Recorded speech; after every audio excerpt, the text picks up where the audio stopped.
The migrant crisis in New York City taking another turn tonight. Families, some with children, arrived by bus at the massive shelter at Floyd Bennett Field in Brooklyn earlier today. But most of those families didn't like what they saw and refused to stay there. Eyewitness News reporter Sonia Rincon has more from Floyd Bennett Field in Marine Park. Disappointment and frustration as migrant families turned around after arriving at the Floyd Bennett Field shelter, dragging luggage and getting back on buses, some saying no one told them they were coming here. Others, like this mom, saying it was just too far from the schools where their kids have been going in Manhattan and the Bronx. I'm grateful for what they've given me, she says, but I can't stay here. This is not, best conditions. Late tonight, the mayor paid a visit, posting a video to social media. And you cannot say any better that we need help. Most of the families arriving on buses this afternoon chose not to stay. But the city says this is all it's got right now, and refusing it means foregoing any shelter from New York City. All right, guys, so once again, we got to talk about the illegal immigration crisis that is destroying these Democrat-run liberal cities that have declared themselves sanctuary cities. But all of a sudden, when they get what they asked for, when they get what they voted for, now they don't want the illegal immigrants anymore.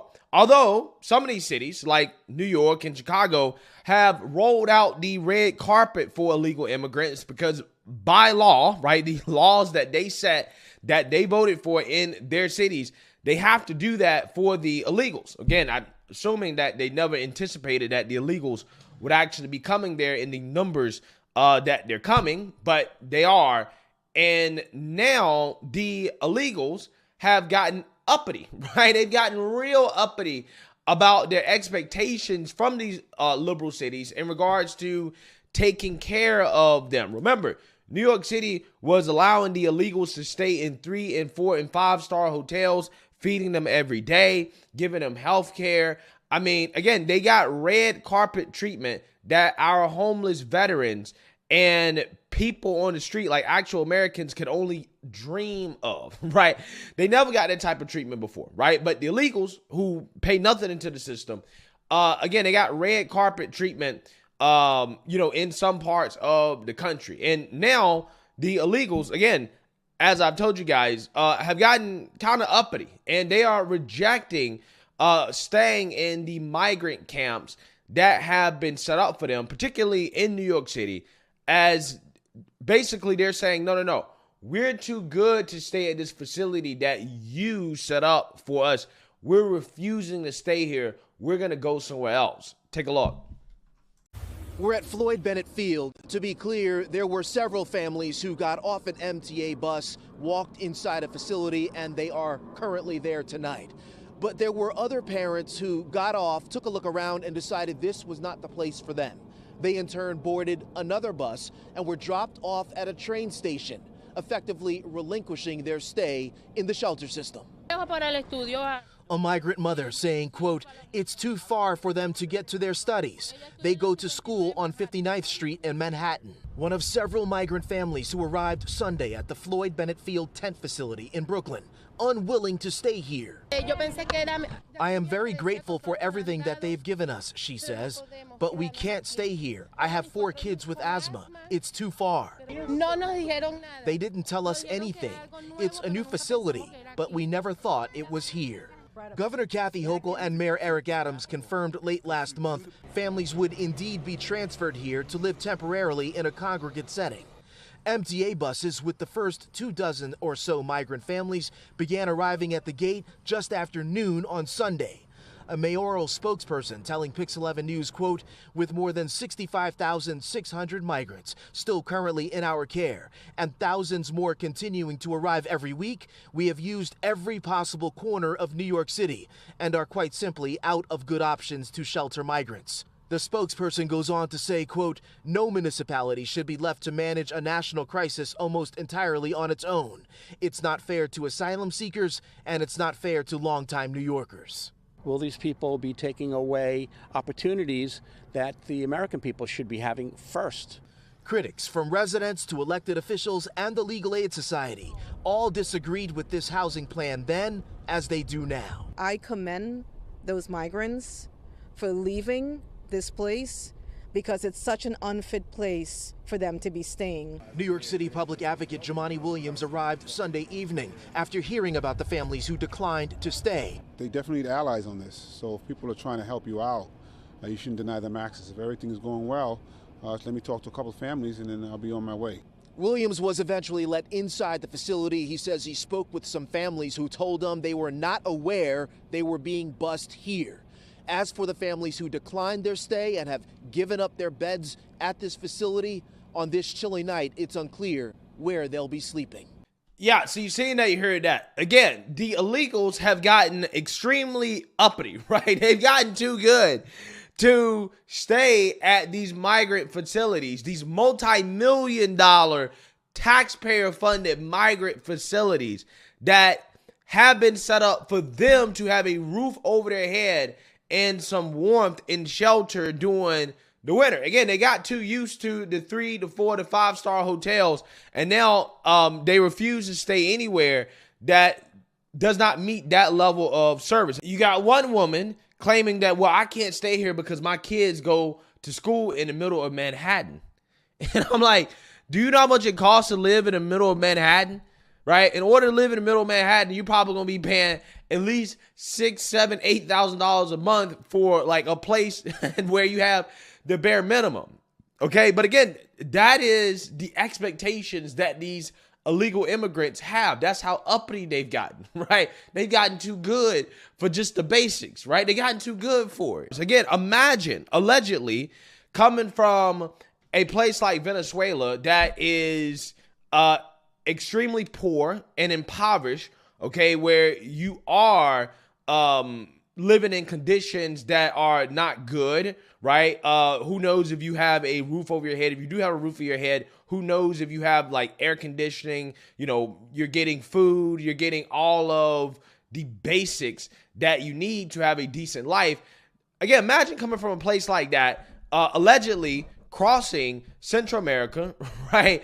Jungles and all types of crazy stuff, dealing with cartels, coming all the way to America for a better life just to get to America, have taxpayers spend multi-millions of dollars on housing you, feeding you, you and your kids, just for you to reject it and say, I'm too good for this, right? I deserve more than this, okay? I'm entitled to more.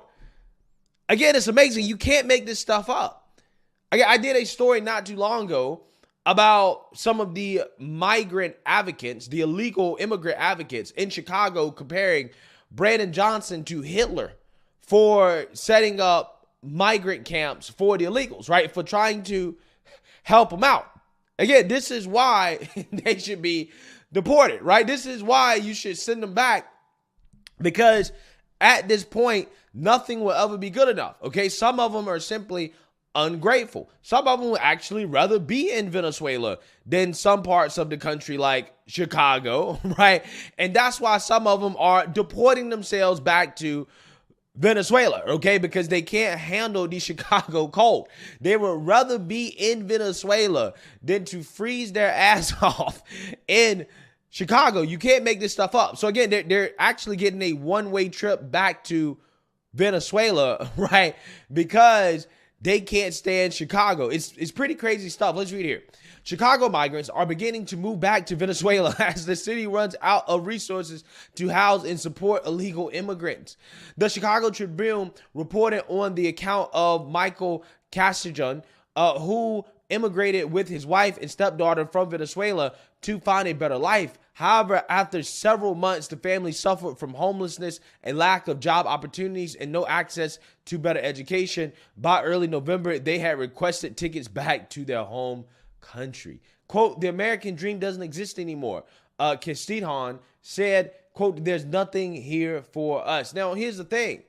To a certain extent, he's right. We're dealing with hyperinflation. Okay, or damn near what could have been hyperinflation, right? We've been dealing with very high inflation, right? Historically high inflation for us. Okay, we're dealing with crime. We're dealing with a debt crisis. Yeah, we don't have anything here, right? I mean, again, Americans are struggling. So imagine bringing in illegals, people who don't even pay taxes and trying to take care of them when we can't even take care of ourselves. That's the whole point we've been trying to make the whole time, is that no, we don't have resources to pass around, right? Despite what Brandon Johnson is talking about, we don't have the resources to share. That's why you have so many people that are revolting against this, because they're like, yo, we're struggling. How can we give out money to take care of other people we can't even take care of ourselves, right? So again, we're going to struggle along with the illegals, right? Because again, there's just not enough resources. Resources are finite. Again, they're learning this the hard way. So again, apparently Chicago is so bad that they'd rather live in Venezuela, right? Amazing. They're deporting themselves, okay? This is amazing stuff. The report suggested that Castiglione was not the only migrant who felt that way. As the city grows colder, many are requesting tickets to other cities or even other countries to avoid sleeping on the streets during the winter. Quote, how many months of living in the streets will it take? No more. It's better that I leave. At least I have my mother back home. Castiglione said, hey, I agree 100%. I'm right there with you, bruh. I'm right there with you. And I don't even mind them paying for your ticket to go back, right? You just got to stay. You can't come back when it get warm, when you think that you're going to, get better. Nah, you can't come back. Once you get that ticket, you instant deportation if you try to come back, right? Instant deportation. Okay. You give up your right to asylum, right? You give that up. You give it up. Some migrants suggested that they had been misled to believe they could be granted asylum immediately and perhaps receive a work permit. Others acknowledge the sheer numbers of illegal immigrants overwhelming the city has likely depleted resources. Quote, we didn't know things would be this hard, Castiglione said. I thought the process was faster. City officials reported that Chicago had received more than 19,000 migrants since August of 2022. In addition, over 68,000 Chicago citizens are experiencing homelessness. As the migrant crisis grew worse, local leaders began debating Chicago's status as a sanctuary city for migrants. Yeah, again, that's a lot of crazy stuff going on in Chicago, right? You got a lot of tensions that are rising, okay? People getting hurt out here because they don't want to keep giving their resources to illegals. Quote, we're spending a lot of money every single day. Ninth Ward Alderman Anthony Beale said during a Chicago City Council meeting in November, quote, I think up to $40 million a month, ladies and gentlemen. Yeah, $40 million a month. And the illegals aren't even appreciative of it, right? Some of them don't even appreciate it, right? Because they're entitled. They think that they deserve more than, what they actually paid into the system, which is nothing, right? They paid nothing into the system and they feel like they deserve the world. Again, this is amazing stuff. In the meantime, the city has been forced to house migrants at O'Hare Airport, police stations, and even youth sports fields. Many others have been forced into the streets despite freezing temperatures. Quote, we just want to be home, Castiglione said. If we're going to be sleeping in the streets here, we'd rather be sleeping in the streets over there. Wow, that says a lot about Chicago. Again, I thought Chicago was a shithole, but I didn't think it was as bad as Venezuela, okay?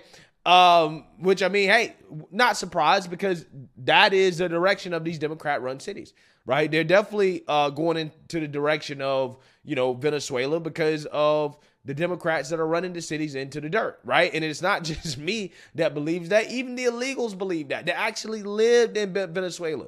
They're like, oh, well, I'd rather be in Venezuela than Chicago. It's terrible.